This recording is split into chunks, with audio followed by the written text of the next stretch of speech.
السبيل والسائلين وفي الرقاب وأقام الصلاة وآتى الزكاة والموفون بعهدهم إذا عاهدوا والصابرين في البأساء والضراء وحين البأس أولئك الذين صدقوا وأولئك هم المتقون। ليس البر أن تولوا وجوهكم قبل المشرق والمغرب।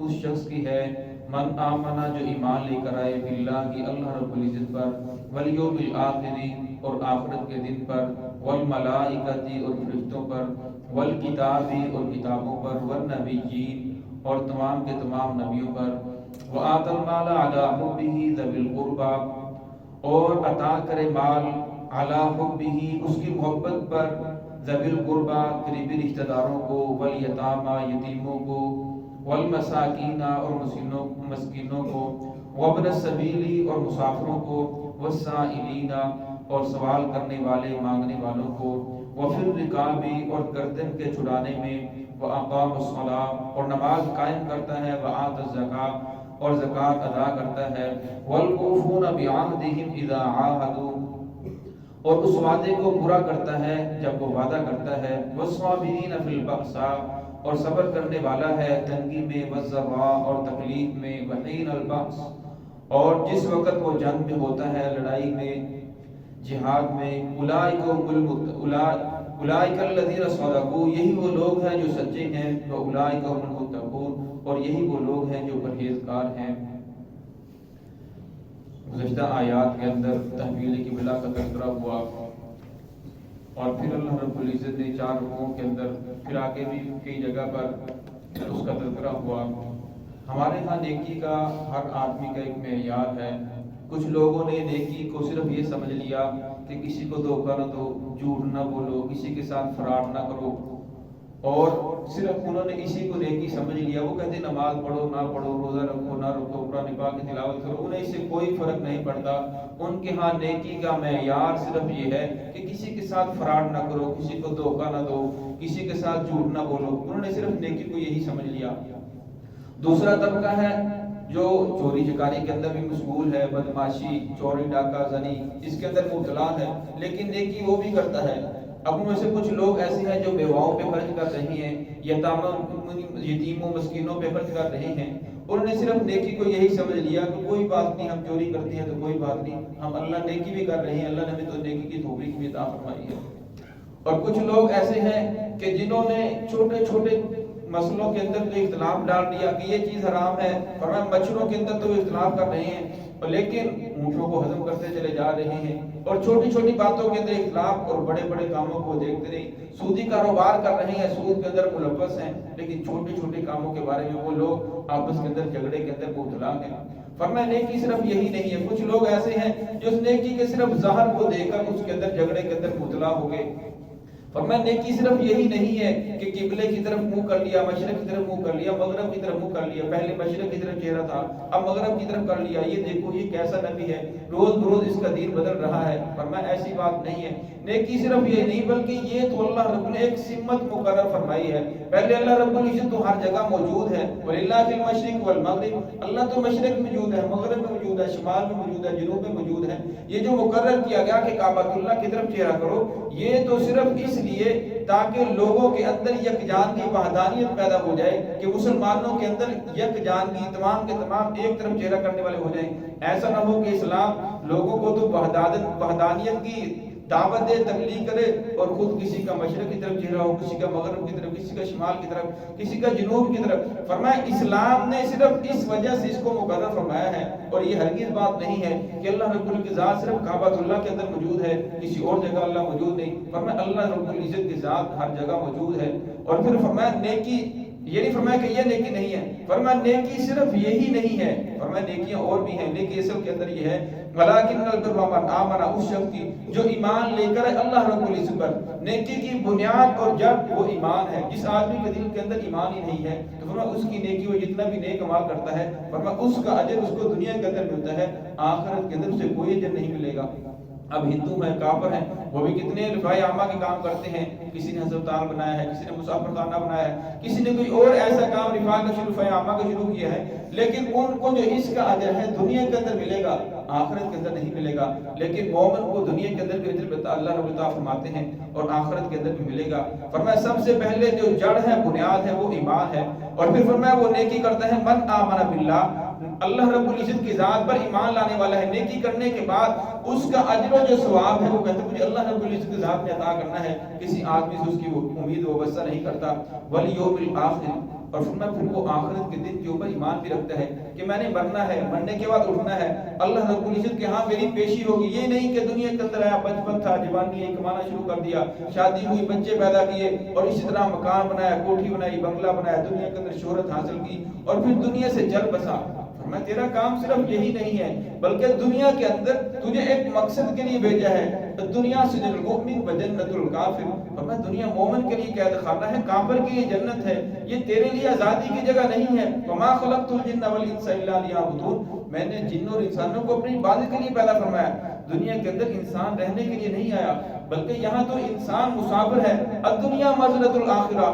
فرمایا دنیا آخرت کی کھیتی ہے، جو بیج بوؤ گے وہی کاٹو گے. دنیا کے اندر جو نیک اعمال کر کے جاؤ گے آخرت کے اندر اس کا صلہ ملے گا. اس میں وہ آخرت کے دن کے اوپر ایمان رکھتا ہے کہ میں نے مرنا ہے اور مرنے کے بعد اٹھنا ہے، اللہ رب العزت کے ہاں میری پیشی ہوگی. اور اس میں والملائکۃ، اللہ رب العزت کے فرشتوں کے اوپر ایمان رکھتا ہے. قرآن پاک کے اندر 6 فرشتوں کے نام آئے ہیں، باقی فرشتوں کے نام نہیں آئے. اور فرمایا کتنے فرشتے ہیں اللہ رب العزت کے؟ اللہ رب العزت کو معلوم ہے. ہر انسان کے ساتھ دن رات میں 24 فرشتے ہوتے ہیں. 10 دن کو 10 رات کو جو انسان کی حفاظت کرتے ہیں، اور 2 کرامن کاتبین نیکی اور بدی لکھنے والے 2 دن کو ہوتے ہیں 2 رات کو ہوتے ہیں. تو ہر انسان کے ساتھ 24 فرشتے ہیں جو انسان کی کچھ حفاظت کرنے والے ہیں، کچھ انسان کی نیکیوں برائیوں کو لکھنے والے ہیں. تو میں اللہ رب کتنے فرشتے ہیں اس کے اوپر ایمان لے کر کہ اللہ رب کے فرشتے ہیں وہ کتنے ہیں، وہ اللہ رب نے اس کا ہمیں مکلف نہیں بنایا. والکتابی، اور کتاب کے اوپر جو الف لام ہے یہ الف لام جنس کا ہے کہ جتنی بھی آسمانی کتابیں اتری ہم تمام کے تمام کے اوپر ایمان لے کر آتے ہیں، وہ برحق ہیں، وہ سچی ہیں. والنبیین، اور اللہ رب العزت کے نبیوں کے اوپر جتنے بھی انبیاء اکرام دنیا کے اندر تشریف لائے وہ سارے کے سارے برحق ہیں. کتنے انبیاء اکرام تشریف لائے اس کے بارے میں 2 روایتیں آتی ہیں جو دونوں بہت زیادہ ضعیف اور کمزور ہیں، بیان کے قابل نہیں ہیں. ایک روایت کے اندر آتا ہے کہ 1,24,000 اور ایک روایت کے اندر کہ 2,24,000. لیکن یہ دونوں روایتیں بہت زیادہ کمزور ہیں. اگر بیان کرنا بھی ہو تو اس طرح کرنا چاہیے کہ 1,24,000 کم و بیش، زیادہ بھی ہو سکتے ہیں، کم بھی ہو سکتے ہیں. تو فرمایا انبیاء کرام تشریف لائے، اس کے اوپر ہی ہمارا ایمان ہے. پھر وآت المال علی حبہ، اور فرمایا پھر وہ آدمی مال کو خرچ کرتا ہے علی حبہ. ہاں ضمیر کا مرجع اکثر مفسرین یہی لکھتے ہیں یہ مال کی طرف لوٹ رہا ہے. انسان کو مال سے محبت بھی ہے. گھر کے اندر جانور ہیں، جانور سے بہت زیادہ محبت ہے. کھیتی ہے، مال و دولت ہے، اس سے بہت زیادہ محبت ہے. محبت ہونے کے باوجود پھر بھی اسے خرچ کرتا ہے اللہ رب العزت کے راستے میں. ذوی القربہ کن پہ خرچ کرتا ہے؟ قریبی رشتہ داروں پہ، والیتامى یتیموں پہ، اور مسکینوں کے، وابن السبیل مسافروں پہ. فرمایا حدیث پاک میں آتا ہے، فرمایا ایک آدمی خرچ کرتا ہے، فرمایا دوسرا آدمی اپنے رشتہ داروں پہ خرچ کرتا ہے. فرمایا رشتہ داروں پہ خرچ کرنے والے کو ڈبل اجر ملے گا. ڈبل اجر، جس طرح ایک اسے رشتہ داری کا اور ایک اسے صدقہ کرنے کا. اور فرمایا ایک آدمی دوسرے کے اوپر خرچ کرتا ہے اسے 1 اجر ملتا ہے. جو اپنے اوپر اپنے رشتہ داروں کے اوپر خرچ کرتا ہے اللہ رسول 2 اجر عطا فرماتے ہیں. ایک صدقہ کرنے کا اجر ملتا ہے، ایک اسے رشتہ داری کے ساتھ اسے سلوک کرنے کا اجر ملتا ہے. فرمایا والمساکین، اور مسکینوں کے اوپر خرچ کرتا ہے. فرمایا مسکین وہ نہیں جو آپ کے پیچھے لپکا پھرے، اس کا مسکین وہ ہے کوئی جس کے پاس مال و دولت نہ ہو لیکن آپ کو پتہ بھی نہ ہو، وہ حاجیوں کے سامنے ہاتھ پھیلاتا نہیں پھر رہا. وابن السبیل، اور مسافروں کے اوپر بھی خرچ کرو. آج کل جو اکثر آپ نے دیکھا ہوگا کہ جب گاڑی سے آپ اترتے ہو تو کچھ لوگ کھڑے ہوتے ہیں بچے کو ساتھ لے کر کہ ہمارے تو پیسے نکل گئے، ہماری چوری ہو گئی، ایسے ہو گئی. تو اگر آپ کو واقعی محسوس ہوتا ہے کہ یہ آدمی پیشہ ور نہیں ہے، یہ آدمی کا یہ کام اس طرح کا نہیں ہے، تو پھر اس کی ضرور امداد کرنی چاہیے. اگر آپ کو پتہ ہوتا ہے کہ پہلے جب میں آیا تھا اس وقت بھی سے دیکھا تھا، اب بھی میں نے دیکھا اور بھی کئی مرتبہ دیکھا، یہ تو پیشہ ور ہے، پھر ایسے لوگوں کو نہیں دینا چاہیے. اگر آپ ایسے لوگوں کو دے رہے ہو تو پھر آپ ان کی تائید کر رہے ہو کہ آپ اس کام کے اوپر لگے رہو. بلکہ انہیں سمجھانا چاہیے کہ یہ کام اچھا نہیں ہے، آپ صحت مند ہیں اور آپ کو کوئی کاروبار کرنا چاہیے، محنت مزدوری کرنی چاہیے. وابن السبیل والسائلین، اور فرمایا سوال کرنے والے.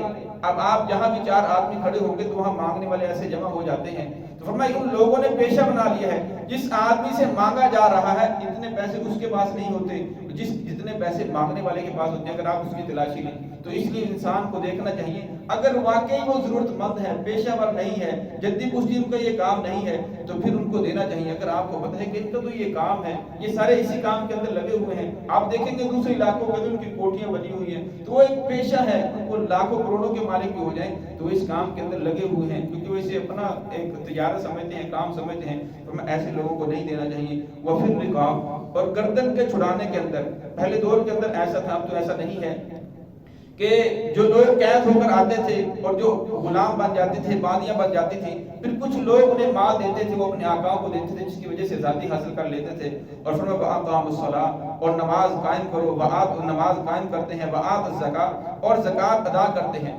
اللہ رب العزت نے سب سے پہلے ایمان کا تذکرہ فرمایا، ایمان کے بعد پھر آخرت کا تذکرہ فرمایا، اور آخرت کے بعد پھر فرمایا وہ مال بھی ادا کرتے ہیں. یہاں زکوٰۃ کا علیحدہ تذکرہ فرمایا، اور اس کے بعد اس سے پہلے مال کا علیحدہ تذکرہ فرمایا. فرمایا صرف زکوٰۃ دینا یہی مال کی خیرات نہیں ہے، بلکہ اس کے علاوہ بھی، زکوٰۃ کے علاوہ بھی آپ کے مال کے اندر لوگوں کا حق ہے، تو وہاں بھی انسان کو خرچ کرنا چاہیے. اور پھر اللہ رب العزت نے یہاں مال خرچ کرنے کو نماز کے اوپر مقدم فرمایا ہے. ایک آدمی ہے بڑا نمازی ہے، نمازوں کے اس سے پاس انبار ہیں، لیکن ایک آدمی اس کے سامنے وہ سمجھتا ہے کہ یہ مشرک ہے، لیکن اس کا دل نہیں پسیتا، اس کا ہاتھ اپنی تجوری کی طرف نہیں جا رہا، اس کے اوپر خرچ نہیں کر رہا، تو فرمایا یہ بھی نیکی کے اعلیٰ معیار کو نہیں پہنچا. چوتھے پارے کی پہلی آیت ہے لن تنالوا البر حتى تنفقوا مما تحبون. فرمایا تم اس وقت تک نیکی کے اعلیٰ معیار کو نہیں پہنچ سکتے جب تک اپنی محبوب چیز اللہ رب العزت کے راستے کے اندر خرچ نہ کرو.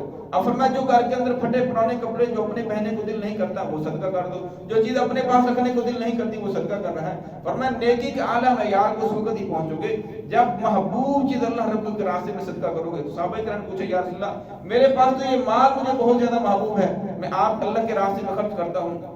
تو آپ صلی اللہ علیہ وسلم نے فرمایا کہ جاؤ جو تیرے قریبی رشتہ دار ہیں، تیرے چچا زاد بھائی وہ بہت زیادہ غریب ہیں، ان پہ جا کر خرچ کر دو. تو فرمایا اللہ رب العزت آپ کو جنت کا اس کا اجر عطا فرمائیں گے. تو اشتیاق احمد رحمۃ اللہ علیہ وہ کہتے ہیں کہ میں نے جب یہ حدیث پڑھی کہ اپنے بھائی کے لیے وہی پسند کرو جو اپنے لیے پسند کرو، تو کہہ رہے میں بازار گیا، بازار سے جب میں سیب لے کر آیا تو جو گھر کے اندر خادمہ کپڑے دھونے والی تھی، تو میں نے وہ سیب جو سفید تھا وہ اٹھا کر اسے دینے لگا. پھر مجھے رسول اللہ صلی اللہ علیہ وسلم کا وہ فرمان یاد ہے جو میں نے صبح حدیث پڑھی تھی کہ جو اپنے لیے پسند کرو وہی دوسرے کے لیے پسند کرو. تو پھر کہنے لگے کہ میں نے سرخ سیب نکالا اور اس خادمہ کو دیا. اب حدیث پاک میں آتا ہے کہ رسول اللہ صلی اللہ علیہ وسلم جا رہے تھے، آپ صلی اللہ علیہ وسلم نے دو مسواکیں توڑی، ایک مسواک بالکل سیدھی تھی اور ایک ٹیڑھی تھی. تو آپ صلی اللہ علیہ وسلم نے جو ٹیڑھی مسواک تھی وہ اپنے پاس رکھی، جو سیدھی تھی وہ دوسرے صحابی کو دی. اور صحابی کہنے لگے یا رسول اللہ میرا دل چاہتا ہے کہ سیدھی آپ لیں. تو آپ صلی اللہ علیہ وسلم نے فرمایا کہ نہیں، جس طرح تیرا دل یہ چاہتا ہے اس طرح میرا دل بھی چاہتا ہے کہ میں سیدھی آپ کو ٹیڑھی اپنے پاس رکھوں. یہ رسول اللہ صلی اللہ علیہ وسلم کی سنت ہے کہ انسان جو اپنے لیے پسند کرے وہی اپنے مسلمان بھائی کے لیے پسند کرے. تو فرمایا یہاں اللہ رب العزت نے مال خرچ کرنے کو مقدم فرمایا. ایمان کے بعد انسان کو اس کا بہت زیادہ احتیاط کرنا چاہیے کہ رشتہ داروں کے اندر، ہمسائوں کے اندر کوئی ایسا تو نہیں ہے کہ جو رات کو بھوکا سو رہا ہے، جس گھر کے اندر فقر و فاقہ کے اندر مبتلا ہے لیکن وہ ہاتھ نہیں پھیلا رہا، کسی کو بتا نہیں رہا، خوددار ہے. فرمایا ایسے لوگوں کو تلاش کر کے ان کو دینا چاہیے. وَأَقَامَ الصَّلَاةَ، اور فرمایا پھر وہ نماز بھی قائم کرتا ہے، زکوٰۃ ادا کرتا ہے. تو یہاں زکوٰۃ کو اللہ رب نے علیحدہ فرمایا. فرمایا زکوٰۃ کتنی ہے؟ 100 روپے میں سے آپ نے 2.5 روپے اللہ رب العزت کے راستے میں صدقہ کرنے ہیں. 1 لاکھ میں آپ نے 2500 روپے اللہ رب العزت کے راستے میں صدقے کرنے ہیں. 40 ہے، 40 میں سے آپ نے 1 روپے اللہ رب العزت کے راستے میں صدقہ کرنا ہے. فرمایا اس صدقہ کرو گے تو اللہ رب العزت آپ کو بہت ساری آفات سے بچا لیں گے، تو آپ کا مال پاک ہو جائے گا. وَالْمُوفُونَ بِعَهْدِهِمْ إِذَا عَاهَدُوا، اور پھر آگے فرمایا کہ جب وہ عہد کرتے ہیں اس عہد کو پورا کرتے ہیں. ہم نے اللہ رب العزت کے ساتھ ایک وعدہ کیا، لست بربکم، جو اللہ کے ساتھ مشہور ہے، تو ہم نے ایک اللہ رب کے ساتھ وعدہ کیا، اس کو پورا کرنا چاہیے. شریعت کے ساتھ ہم نے وعدہ کیا، اس وعدے کو پورا کرنا چاہیے. میاں بیوی ہے تو دونوں کا ایک سماجی وعدہ ہے، اس وعدے کو پورا کرنا چاہیے. کچھ حقوق بیوی کے اوپر ہیں، کچھ حقوق و فرائض خامد کے اوپر ہیں. فرمایا اگر وہ ان دونوں کو ادا کر رہے ہیں تو یہ اپنے وعدے کو پورا کر رہے ہیں. دنیا کے جتنے بھی معاملات ہیں، چاہے وہ سیاسی ہو چاہے وہ کاروباری ہو، وہ سارے معاہدے کے اوپر، وعدے کے اوپر چل رہی ہیں. فرمایا اگر انسان صرف اس کام کے اوپر عمل کرنا شروع کر دے جس کے ساتھ جو وعدہ کیا ہے اس وعدے کو پورا کرے، دنیا سے بہت سارے فسادات ختم ہو جائیں. اب یہ جو سیاسی حالات ہیں، سیاسی نظام ہے، وہاں بھی وعدے کے ساتھ کام چلتا ہے، ہم عہد ہی کرتے ہیں. کاروباری ہے وہاں بھی عہد کیا جاتا ہے، کسی کے ساتھ لین دین ہے، تجارت ہے، تو سارا عہد ہی ہوتا ہے. اگر اس وعدے کو پورا کیا جائے، عہد کو پورا جائے تو بہت سارے فساد ختم ہو سکتے ہیں. والصابرین فی البأساء والضراء وحین البأس، اور فرمایا پھر وہ صبر کرنے والے ہیں. یہاں جو سب سے بڑی نیکی وہ بیان کرتے، فرمایا اسلام کی سر بلندی کے لیے، علاء کلمت اللہ کے لیے، اللہ رب العزت کے دین کی سر بلندی کے لیے میدان جہاد کے اندر اترنا. پھر فرمایا جب جہاد کرو گے تو پھر آپ کو تنگی بھی آئے گی، تکلیفیں بھی آئیں گی. وحین البأس، لڑائی کے اندر آپ کو طرح طرح کی مصیبتوں کے اندر مبتلا ہو گئے، پریشانیاں آئیں گی. فرمایا پھر اس کے اوپر جو صبر کرنے والے ہیں، اولئک هم المتقون، اولئک هم